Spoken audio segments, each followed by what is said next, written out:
How are you today? Have you ever been flooded by emotions and have difficulty coming out from it? Have you ever reacted in anger and regretted your actions after? In this video, we're going to learn how to get acquainted with our emotions.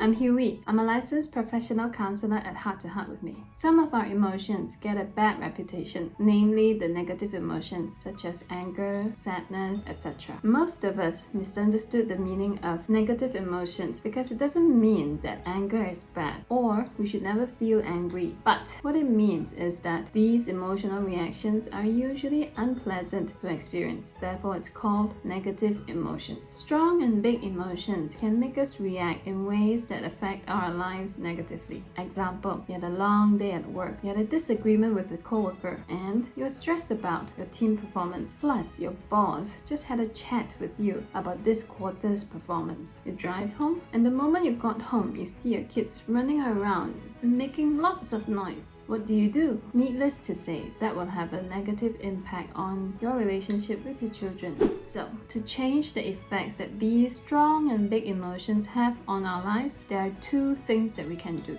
First, identify them and name them. We learn to become aware of these emotions, and naming them helps us to make changes because without being aware of them, we have no power of changing it. So, when you sense that you feel something, take a step back and ask yourself, what am I feeling? Do I feel annoyed, irritated, stressed? If you are unsure, maybe you can have a look at the emotion wheel and go through the emotion words and see which one fits how you feel at the moment. Now, there are two things that you need to take note of when you are naming these emotions. First, saying things like, I feel that things are getting out of control, or I feel that you're not listening to me. These are thoughts and not emotions. When you say I feel, it has to follow by an emotion words like delighted, happy, sad, annoyed, irritated. So, what are the emotions behind these thoughts? The first one, I feel like things are getting out of control. Is it that I feel scared? Am I feeling stressed? And the second one, I feel like you're not listening to me. Is it annoyed or is it anger? And the second thing to take note of is say I feel angry rather than saying I am angry. Because when I say I am angry, that becomes my identity, which makes it very hard to change. But when I say I feel angry or I feel depressed or I'm experiencing sadness, it describes something that you are experiencing, and these experiences can change from time to time. When you become aware that you are a person experiencing those feelings and you are not those feelings, it gives you the freedom to make changes. So remember to say I feel sad or I'm experiencing sadness, not I am sad. Number 2 is to keep a journal and write about your emotions. Research shows that keeping a journal helps us to improve emotion processing. So how do you process these emotions? So in your journal, write down the emotion that you are identifying. Then ask yourself, how do you typically respond when you're experiencing this emotion? What are the positive and negative effects of this behavior? What other options do you have that doesn't affect your relationship negatively? How might your life be better if you have the ability to choose how to respond in those situations? If you find this information helpful, give us a like and subscribe. Comment down below and let us know how would you respond differently now that you've gained awareness. If this topic interests you, watch this next video. You are encouraged to use the information in this video to improve your mental health. However, this is not a substitute for professional help.